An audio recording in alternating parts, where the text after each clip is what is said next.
Hello, everyone. How are we doing? I have to comment on this again because, I mean, look, we're all in recliners in a movie theater after lunch, probably feeling a little sleepy. So why don't we get started? I'm going to talk to you today about customer advocacy.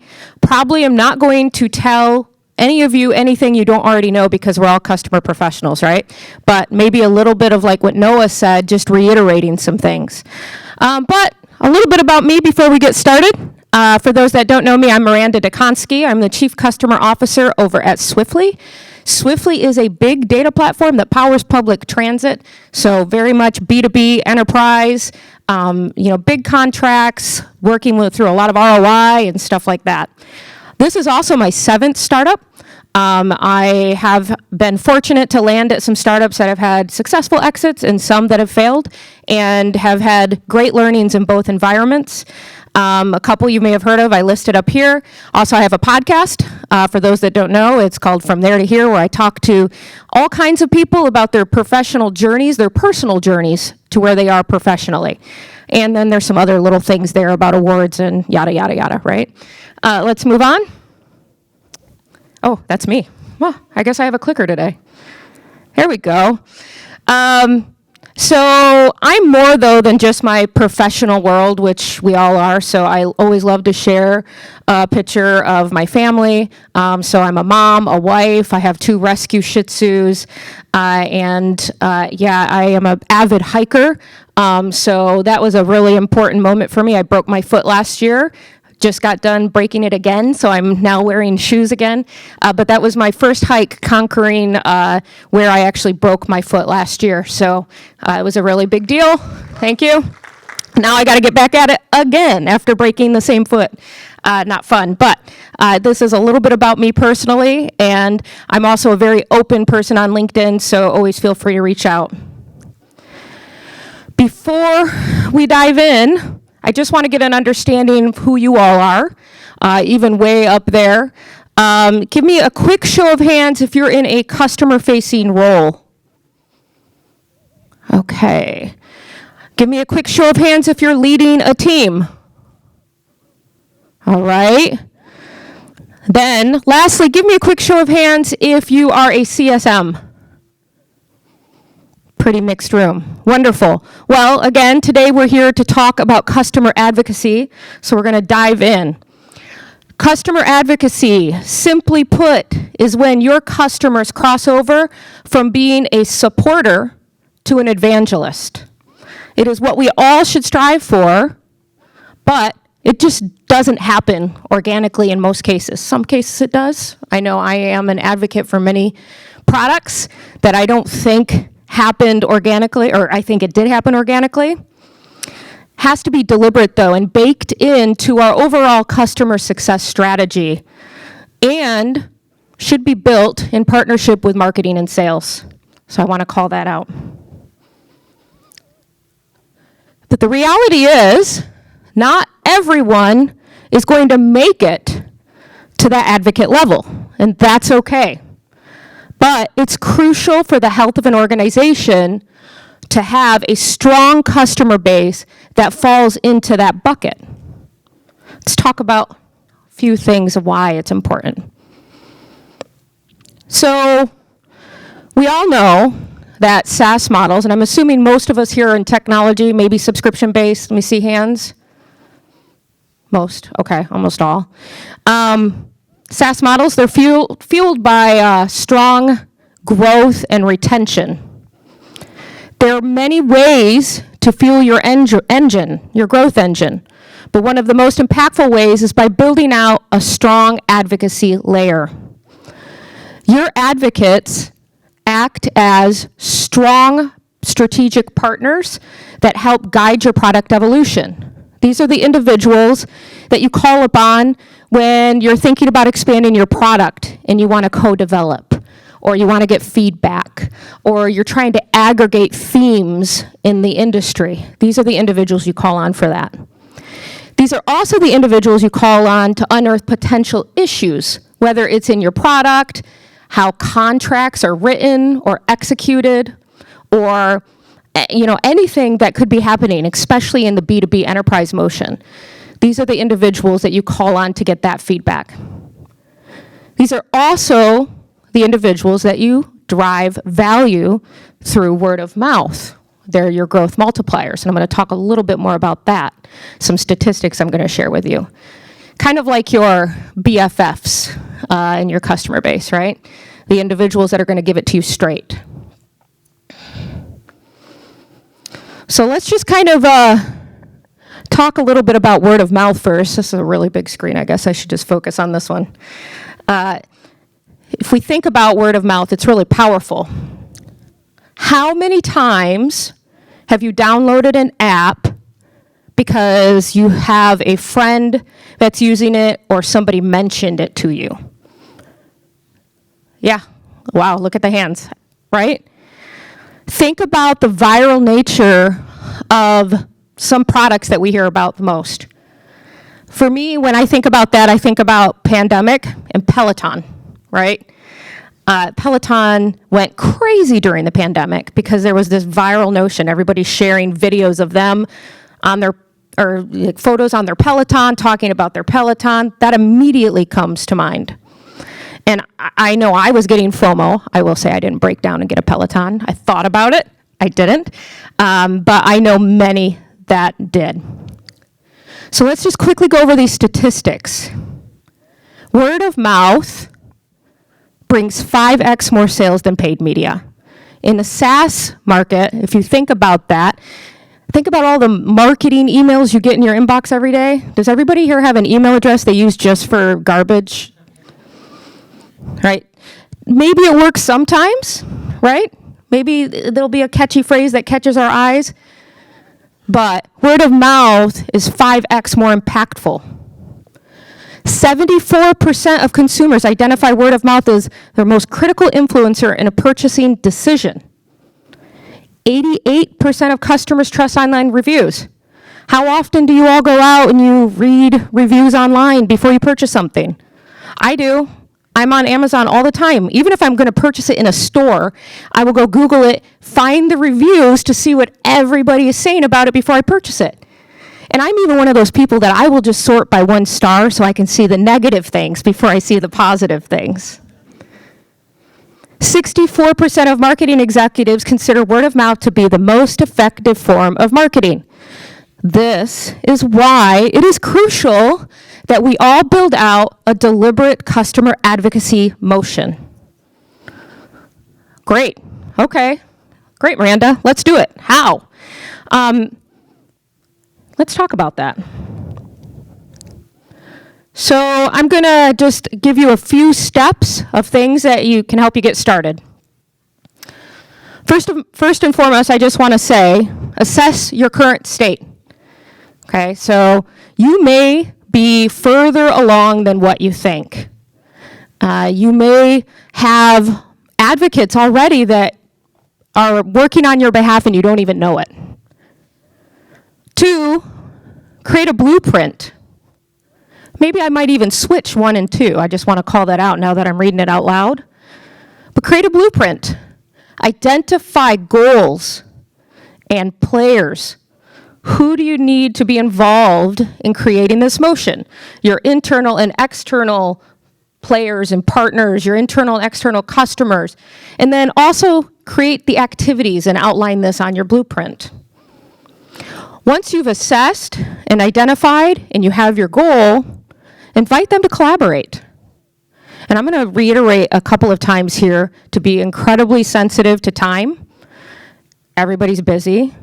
So you have to find a mutually beneficial way to get the advocates involved. Partner with them. Make them look like rock stars within their organizations. That is kind of the name of the game in the B2B customer success advocacy motion. Think about how other companies are doing this right now, and you probably don't even realize it. I'll call out Gainsight as an example. They invite their customers to talk at their conference. It's kind of a cool thing for their customers to be able to speak at a conference, share that on their LinkedIn, talk about that internally. That's all part of the advocacy motion. Don't even realize it. Publicly get them to advocate. I talked about it just a second ago. Figure out, how you can get them involved in webinars, conferences, references, case studies, all of these things. All right. I wanted to double click on how to best identify those advocates, because I know I'm making it sound way more simpler than what it is. And this can actually be the most overwhelming part of the process, is figuring out how to identify those advocates. I'm going to reiterate this again. Do not over leverage your advocates. I see people do this again and again. That's the quickest way of turning an advocate into a detractor. So be very deliberate and methodical about it. So let's quickly go over the 5 steps here on how you identify your advocate. Data. Look at the data. Look at user adoption, sentiment, renewal history, expansion. Look at it all. Pull the full picture. Who's adopted most of your product? Who has expanded over the last year or 2 years if you have longer contracts? Take a look at their journey and their history. I immediately, when I think about this, I have a handful of customers that come right to mind as folks that have been with us for quite a long time and have grown and evolved along the way with our product. History. Look through their history. Again, this is more data, but their product expansion. Look through their Zendesk tickets, if you have Zendesk or whatever ticketing solution you have. Understand their journey, their ups, their downs. It's okay if they've had problems. It's actually okay if they've had problems and you've resolved them because you've shown them you're a partner.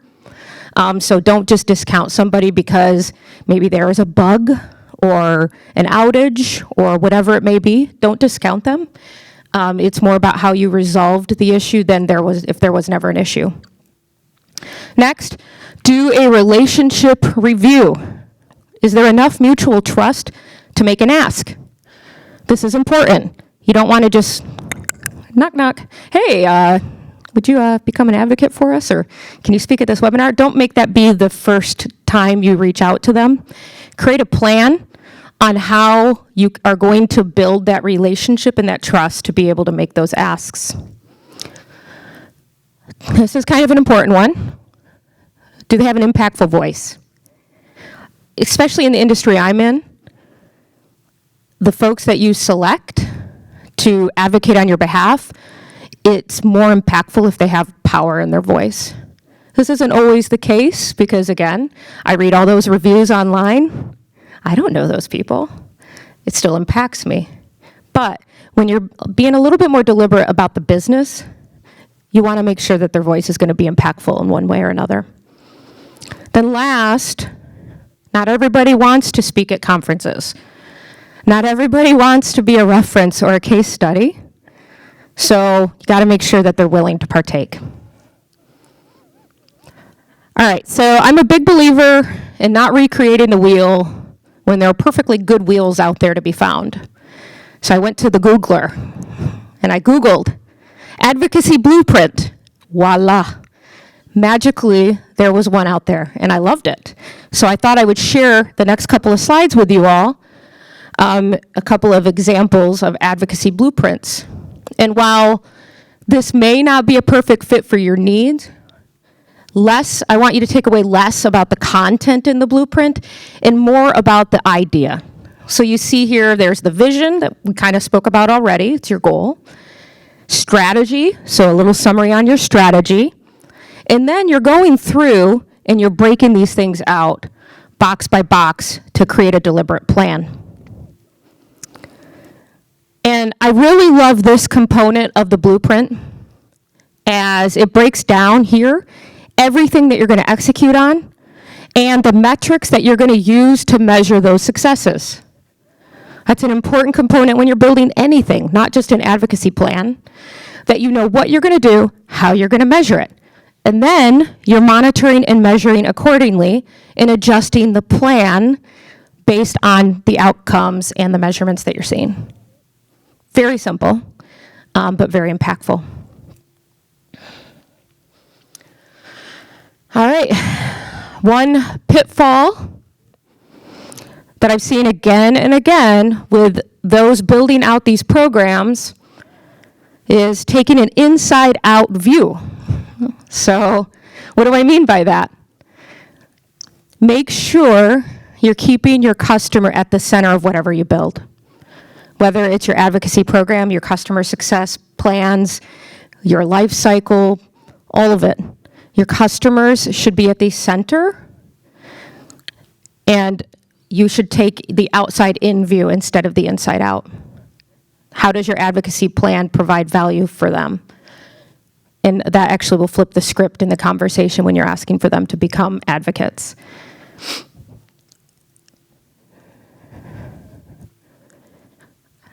I know I said this 3 times already, and I'm going to say it again. Just a reminder, we're all humans. Most of us are crazy busy.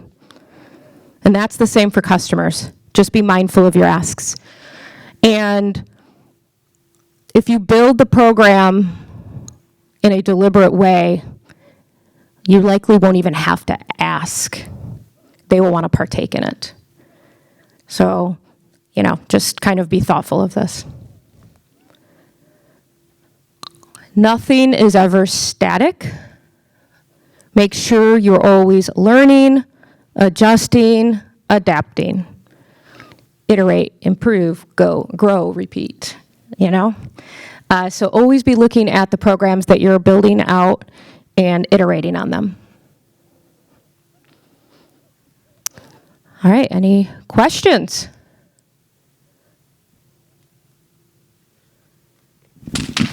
Thank you. Thank you. I do have a question. So this is something I struggle with in my day job, and it's because mostly in the enterprise space.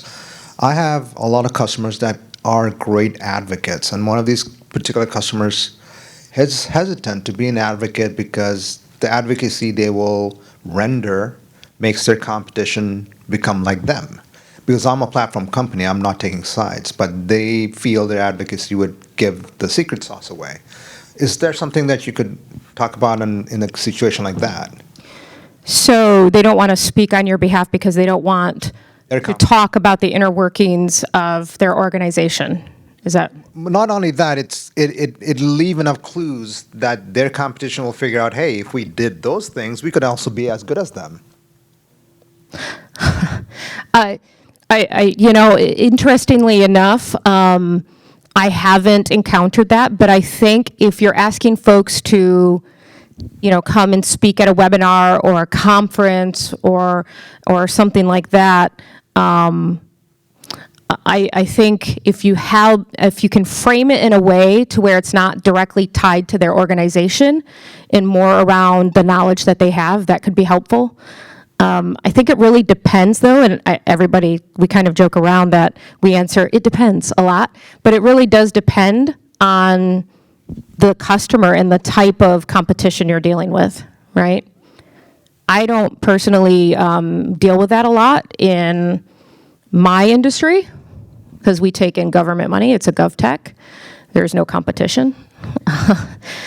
So I don't personally deal with that a lot. And even when I was at HelloSign, that was not a problem either, even though, it was really industry agnostic. So it's a really interesting use case, but I think maybe take their company out of it and have the individual be the advocate instead of having the organization's logo tied to it might help. Excellent. I do have a follow-up on that. This is more community related, right? So we're here all as customer success, as a community. We're learning from each other. I follow you on LinkedIn. I see a lot of good things that you share that I sometimes incorporate in my life. The advocacy that comes from a community, like through user groups or meetups, is there a way so we can quantify that in a way that gives us the CSMs a metric that says, hey, look, this advocacy really drives a level of growth and success for what we're looking at? I would do an A/B test. I love A/B tests. I would take a look at overall stickiness, expansion, adoption numbers on folks that do participate in advocacy versus those that don't. See if you can figure out a way to quantify it somehow. Sometimes an advocacy program can be really hard to quantify. So you may have to use qualitative measurements around satisfaction, maybe digesting the NPS, CSATs, see if there's any, change. But I'm always a big fan of doing A/B testing, having a control group versus a group that you're running through, and try to keep them similar as possible, and then seeing if there's an uptick. I think that's probably a good place to start. Very cool. I have a question over here.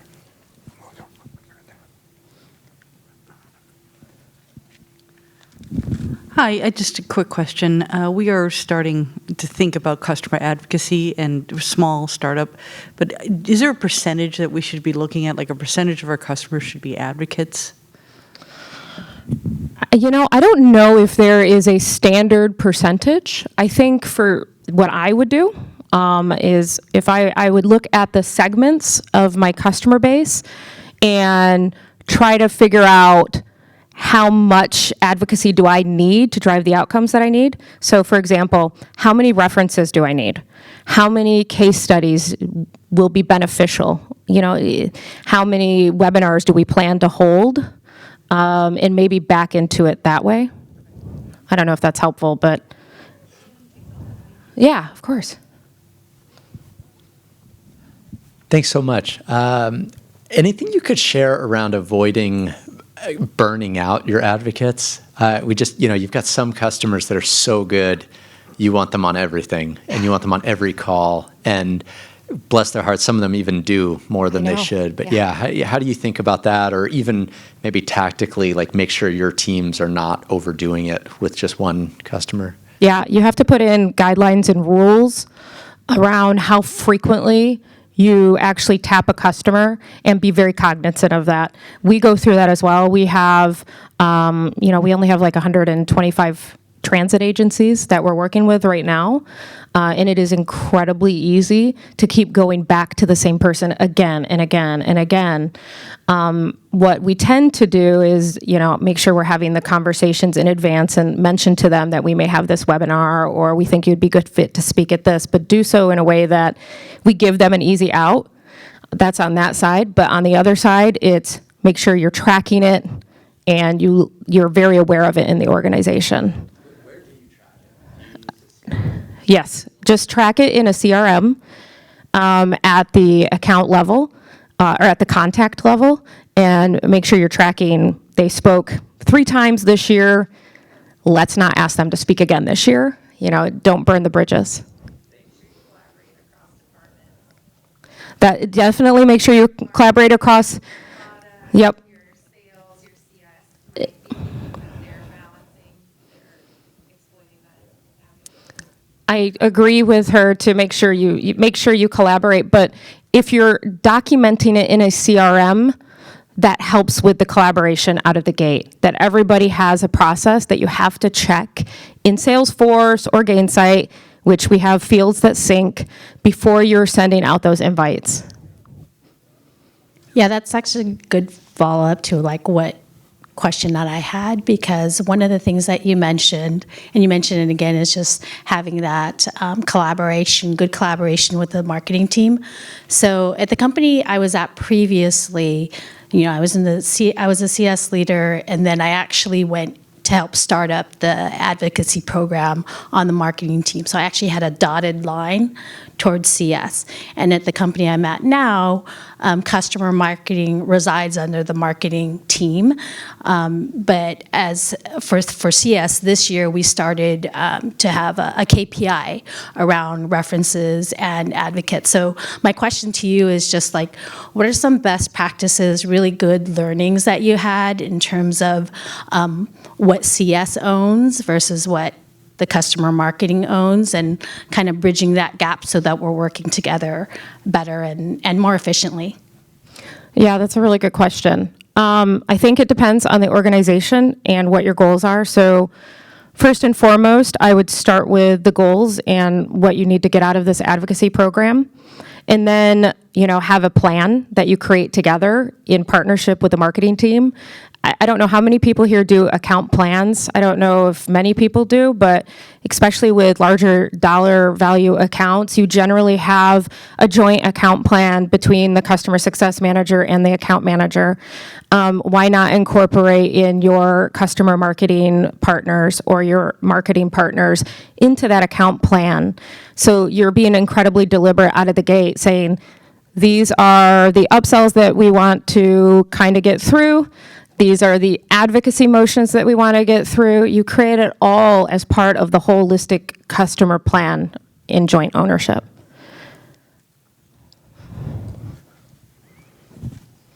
Yes.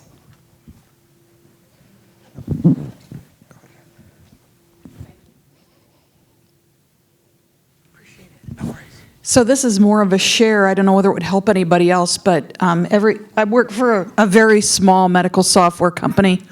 We have maybe 300 clients, but we've been around 21 years.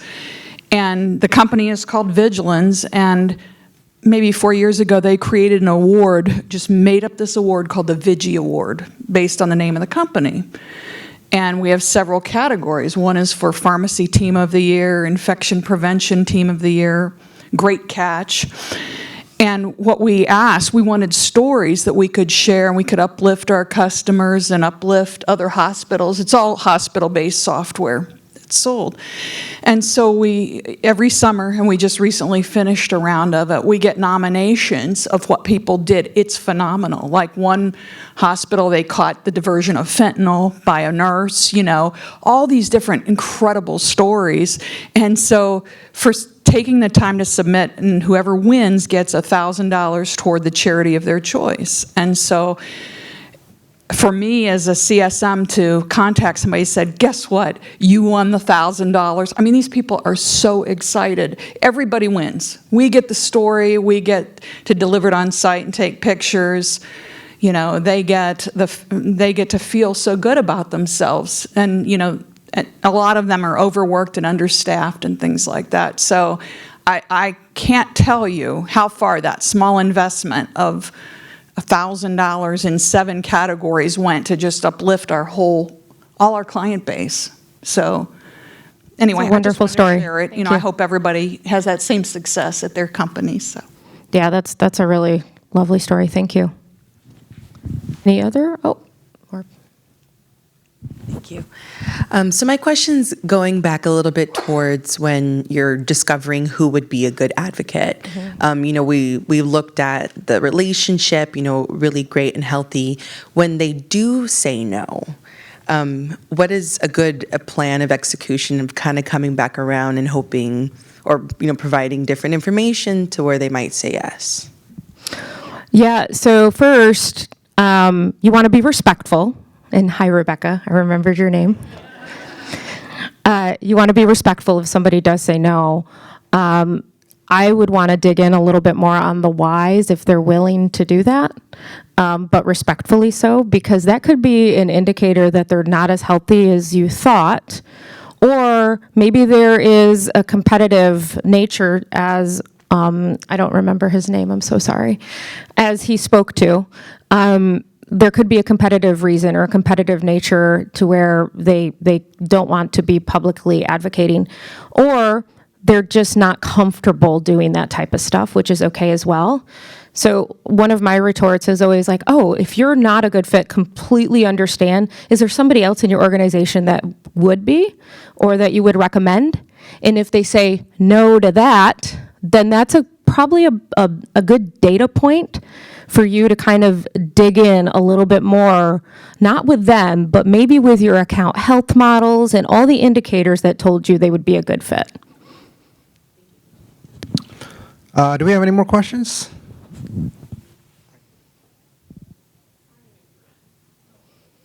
He's getting his steps in today. Hi. Hey. So I was wondering, after a customer becomes an advocate, how do you prioritize that relationship afterwards and make the rest of the team understand the importance of this account for product feedback, for any issues? How do you manage that relationship after they become an advocate? I generally have a strategic segment I have a strategic account segment that we put customers in that are of strategic value in one way or another. You have to define what that means for your organization. Like, does it mean that they get faster ticket responses? Does it mean that they get on-site visits? Does it mean that they get, what does it mean? But I have a strategic customer segment that I would use if somebody became an advocate. And I want to be clear, the customer probably doesn't know that they're an advocate. If I didn't make that clear, you're not going to say, oh, welcome, you are now an advocate. But you do want to nurture that relationship because you saw, based on the statistics, how valuable that could be.